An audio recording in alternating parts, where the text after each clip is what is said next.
اور پھر اس کو اتار کے اللہ نے اس کو جمع رکھنے، اس کو بیان کرنے، اس کی حفاظت کرنے کی ذمہ داری اپنے اوپر لے لی۔ ارشاد فرمایا ان علینا جمعہ و قرآنہ فاذا قرأناہ فاتبع قرآنہ، یعنی حضور سرور دو عالم صلی اللہ علیہ وآلہ وسلم کو بے فکر بھی کیا، لیکن حضور کی ایک ذمہ داری تھی۔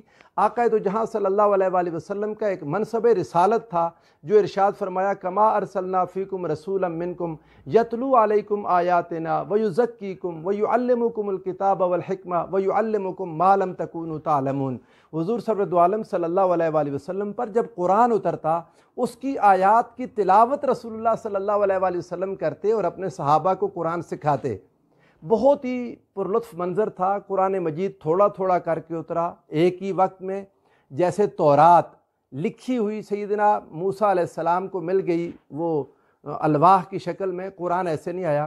قرآن مجید کا اترنا کیا تھا؟ قرآن مجید کا اترنا وہ بہت ہی نجمن آہستہ آہستہ تھا۔ قرآن مجید جوں اترتا تھا، اس کی حفاظت سینوں میں بھی ہو رہی تھی، اور حضور صلی اللہ علیہ صلی اللہ علیہ وآلہ وسلم اس کے پہلے حافظ تھے، اور رسول اللہ کے ساتھ مزید حفاظ تیار ہو رہے تھے۔ آقا اپنے صحابہ کو یاد کرواتے، اس پر حضور نے بڑی محنت کی۔ آقا دو جہاں صلی اللہ علیہ وآلہ وسلم یہ آیات سناتے تھے لوگوں کو، اور جب قریش کے لوگ نے منع کر دیا، قرآن مجید کو سننے سے انکاری ہو گئے۔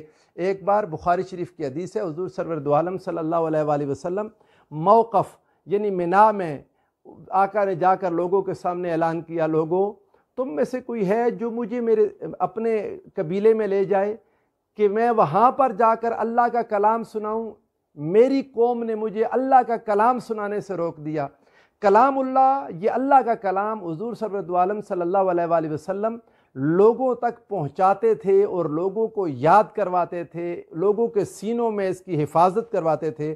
اب جب حضور علیہ السلام نے لوگوں کو یاد کروا دیا، قرآن خود اس چیز کا گواہ ہے، ارشاد فرمایا بل ہوا آیات بینات فی صدور الذین اوتوا العلم، یہ قرآن پہلے سینوں میں محفوظ ہوا، اب سینوں میں محفوظ قرآن، سینوں میں محفوظ ہونے کے بعد میں اس تفصیل میں نہیں جاتا، یہاں تک کی بات یونس الگوہر صاحب نے تسلیم کی، رسول اللہ صلی اللہ علیہ وآلہ وسلم کے سینے میں قرآن محفوظ ہو گیا۔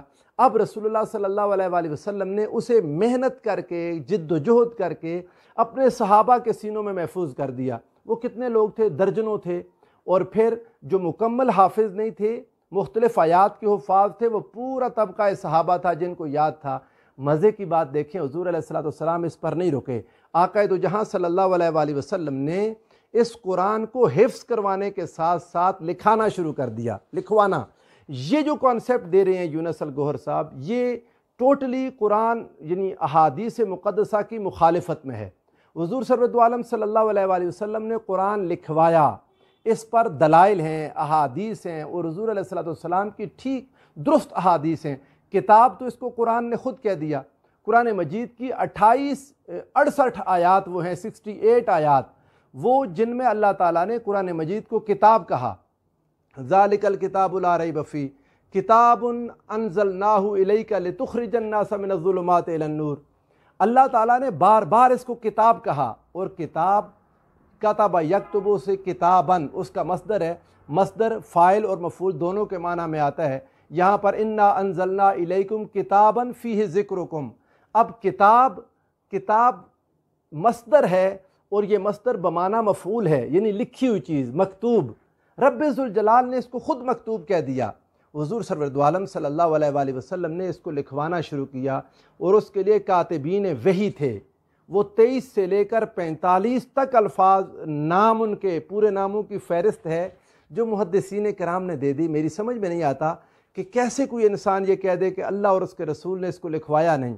آقا دو جہاں صلی اللہ علیہ وآلہ وسلم نے اس کے لکھوانے پر اتنا کام کیا، اتنی محنت کی کہ وہ چھالوں پر، جن درختوں کی چھالیں تھیں، جانوروں کی کھالیں تھیں، پتھر تھے جن پر لکھے ہوتے، اور آقا دو جہاں صلی اللہ علیہ وآلہ وسلم پر بخاری میں حدیث ہے، حضور کے پاس ایک کمرے میں ڈھیر لگا ہوا تھا جن کے اوپر آیات لکھی ہوئی تھیں۔ صحابہ اکرام اپنے گھروں میں لکھ لکھ کے جمع کر رہے تھے، زبانی یاد کر رہے تھے۔ 23 سال کا عرصہ، وَقُرْآنًا فَرَقْنَاهُ لِتَقْرَأَهُ عَلَى النَّاسِ عَلَى مُكْثٍ وَنَزَّلْنَاهُ تَنزِيلًا، اس کے قرآن کے نجمن نجمن نازل کرنے کا مقصد یہ تھا کہ آقا دو جہاں صلی اللہ علیہ وآلہ وسلم لوگوں پر اس کی تلاوت کریں، لوگ اس کو یاد کر لیں، محفوظ کر لیں۔ اب آپ اندازہ کریں جب صحابہ کرام رضوان اللہ تعالیٰ علیہ مجمعین نے اس کو جمع کر لیا اور صحابہ نے اسے یاد کیا، یہ قرآن کا معجزہ تھا۔ اس سے پہلے کوئی کتاب کسی امت کو یاد نہیں ہو سکی۔ یہ قرآن کا معجزہ ہے جو قرآن سینوں میں محفوظ ہو گیا، اور جب اس کو لکھا تو وہ لکھا ہوا اس چیز کی تائید تھی جو سینوں میں موجود تھا۔ لکھوایا بھی رسول اللہ صلی اللہ علیہ وآلہ وسلم نے خود تھا۔ اس لکھے ہوئے کو آقا دو جہاں نے سنا تھا۔ حضور علیہ السلام سے جبریل امین سنتے تھے، اور زندگی میں بار بار حضور علیہ السلام ہر سال ماہ رمضان سناتے، اور جب آخری سال رمضان شریف آیا حضور علیہ السلام کی ظاہری حیات طیبہ کا، آقا نے 2 دفعہ سیدنا جبریل امین کے ساتھ اس کا یعنی دور کیا۔ قرآن مجید کا احادیث ہیں اس میں موجود۔ اب جب یہ باتیں لکھی گئیں، لکھے ہوئے کو حضور علیہ السلام نے احادیث ہیں، اور آپ یہ جو سینے میں قرآن تھا اس کی بڑی فضیلت آئی۔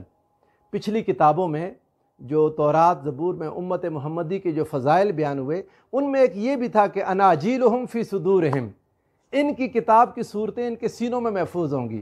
اب حضور علیہ السلام نے سینوں میں حفاظت کروائی، ساتھ اس کے دفینوں میں یعنی کتابت میں، کاغذوں پر۔ کاغذ اتنا اویلیبل نہیں تھا اس وقت، مختلف چیزیں تھیں جن پر لکھتے تھے صحابہ کرام رضوان اللہ علیہ مجمعین، اور لکھ کے اس کو محفوظ کرتے چلے جاتے۔ اور حضور سرور عالم صلی اللہ علیہ وآلہ وسلم نے جن صحابہ کی ڈیوٹی لگائی تھی، جن کو خود پڑھا لیا تھا، آپ کو پتہ ہے امیین تھے، ان پڑھ لوگ تھے مکہ کے، تھوڑے سے لوگ پڑھے لکھے ملتے تھے، کوئی درجنوں میں تعداد تھی۔ آپ بلادری سے لکھیں تاریخ مکہ میں تو چند لوگ تھے جو پڑھنا لکھنا جانتے تھے۔ آقا دو جہاں سے جن لوگوں نے اچھے طریقے سے پڑھنا سیکھ لیا، ان کو رسول اللہ نے آگے دوسرے لوگوں کو پڑھنے پر لگا دیا، اور فرمایا خیرکم من تعلم القرآن وعلمہ، تم میں سے بہترین وہ ہے جو دوسروں کو قرآن سکھاتا ہے، جو خود سیکھتا ہے اور پھر دوسروں کو سکھاتا ہے۔ حضور علیہ السلام کی اپریسیشن کی وجہ سے صحابہ آگے ایک دوسرے کو سکھاتے تھے۔ ایک بڑا پیارا ماحول تھا جس میں ہر کوئی قرآن سیکھ رہا تھا، قرآن کو یاد کر رہا تھا، قرآن کے اوپر محنت کر رہا تھا، حتیٰ کہ یہ وقت آیا کہ حضور سرور عالم صلی اللہ علیہ وآلہ وسلم پر جب آخری وحی اتری، اس کے صرف 9 دن بعد میرے آقا دنیا سے وصال فرما گئے۔ آخری وحی سے صرف 9 دن بعد حضور نے پردہ فرمایا۔ اگر حضور کو وقت ملتا یقیناً میرے مصطفیٰ کریم صلی اللہ علیہ وآلہ وسلم منشاء خداوندی کے تحت اس کو کتاب میں جمع کروا دیتے۔ 68 بار خدا نے اس کو کتاب کہا، ایک کتاب کی صورت میں رسول اللہ نے دینا تھا، مگر یہ ہوا کہ حضور پر وحی جب آخری اتری، ٹھیک 9 دن بعد حضور سرور عالم صلی اللہ علیہ وآلہ وسلم دنیا سے پردہ فرما گئے۔ اب اس کے بعد مسیلمہ کذاب کے ساتھ جنگ ہوئی، اور پھر غزوہ بئر معونہ ہوا۔ 70 دونوں غزوات میں قراء قرآن کے حفاظ شہید ہو گئے۔ تو سیدنا فاروق اعظم رضی اللہ تعالیٰ عنہ حضرت ابو بکر کے پاس آگے کہ اگر اس طرح لوگ شہید ہوتے گئے تو قرآن مجید جو سینوں میں ہے بہت سارے لوگ نکل جائیں گے ہم میں سے، تو کہیں زیادہ نقصان نہ ہو جائے، ہمیں اس کی کتابت کر لینی چاہیے۔ یہاں پر یہ نقطہ ہے جو اٹھایا یونس الگوہر صاحب نے کہ اگر صحابہ کرام یہاں یہ نہ کرتے تو کیا ہوتا؟ قرآن صاف سینے والے لوگ سینہ مصطفیٰ سے، صدر مصطفیٰ سے ان کا سامنا کرتے اور وہاں سے قرآن لیتے اور آگے امت میں پھیلاتے۔ یونس الگوہر صاحب کی بہت بڑی غلط فہمی ہے، اتنی دنیا کھڑی ہو جانی تھی اور ہر ایک نے دعویٰ کرنا تھا کہ میں نے رسول اللہ کے سینے سے قرآن لے لیا ہے۔ اب آپ کو یہ فکر لگی جا رہی ہے نا کہ تعویل کر کے لوگ دیوبندی، بریلوی، اہل حدیث، شیعہ ہو گئے ہیں، اور قرآن کی تعویل میں فرق لگا، تب قرآن کے ہزاروں متن آ جانے تھے، تب آپ کیا کرتے؟ 1 2 نہیں، ہزاروں لاکھوں متن اس وقت تک تیار ہو چکے ہوتے۔ ہر کوئی کہتا میرا سینہ صاف ہے، میں نے حضور علیہ السلام کے سینے سے براہ راست لے لیا، آپ کسی کا انکار کیسے کرتے؟ آج تک دنیا میں صاف سینوں والے لوگ مسلمانوں میں آتے رہے نا، اولیاء، صلحاء، کسی ایک نے یہ دعویٰ نہیں کیا کہ یہ قرآن اس قرآن سے مختلف ہے جو رسول اللہ صلی اللہ علیہ وسلم کے سینے سے میں نے لیا۔ یہ قرآن آپ نے سلطان بہو کی مثال آپ نے خود دی کہ وہ بھی یہی قرآن پڑھتے تھے جو لکھا ہوا موجود ہے۔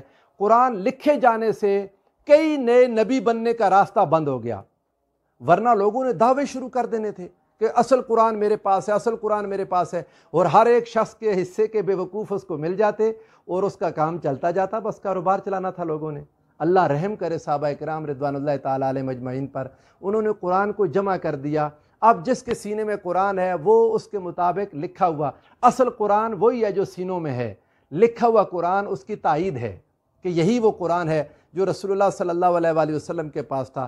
حضور نبی کریم صلی اللہ علیہ وآلہ وسلم نے اس قرآن کے لکھانے میں اتنی زیادہ تاکید کی کہ شروع میں اپنی احادیث لکھنے سے روک دیا کہ کہیں قرآن اور احادیث آپس میں گڑبڑ نہ ہو جائیں۔ جب صحابہ کرام قرآن کے مزاج کو سمجھ گئے اور قرآن کو پہچان گئے، تب رسول اللہ صلی اللہ علیہ وآلہ وسلم نے ان کو اجازت دی کہ ٹھیک ہے حدیث بھی لکھ لو۔ تو یہ قرآن کا لکھوانا منشاء خداوندی کے تحت رسول اللہ صلی اللہ علیہ وآلہ وسلم کی اپنی محنت تھی، حضور کی محنت سے صحابہ کرام نے اس کو لکھا، اکٹھا کیا، اور اگلا کام کیا ہوا کہ پھر امت تک پہنچا، تو قیامت تک انشاءاللہ العزیز یہی قرآن امت کی رہنمائی کرتا رہے گا۔ میں اسی پر اپنی گفتگو کو ختم کرتا ہوں۔ بات ختم کرنے سے پہلے اتنی بات کہوں گا کہ اس قرآن سے اپنا تعلق مضبوط کریں جو آپ کے پاس کتاب کی صورت میں ہے، یہی ہدایت ہے، یہی سینوں کا نور ہے، اور جس کے دل میں اس کی محبت نہ ہوئی، کل قیامت کو رسول اللہ صلی اللہ علیہ وآلہ وسلم اس کی شکایت کر دیں گے، اور اللہ کے حضور کہیں گے وقال الرسول یا رب ان قوم اتخذوا ھذا القرآن مہجورا، رسول کہیں گے اے میرے رب میری قوم نے اس قرآن کو چھوڑ دیا تھا۔ اللہ ہم سب کو قرآن کی نسبت اور غلامی اور تعلق نصیب فرمائے۔ والسلام علیکم ورحمۃ اللہ وبرکاتہ۔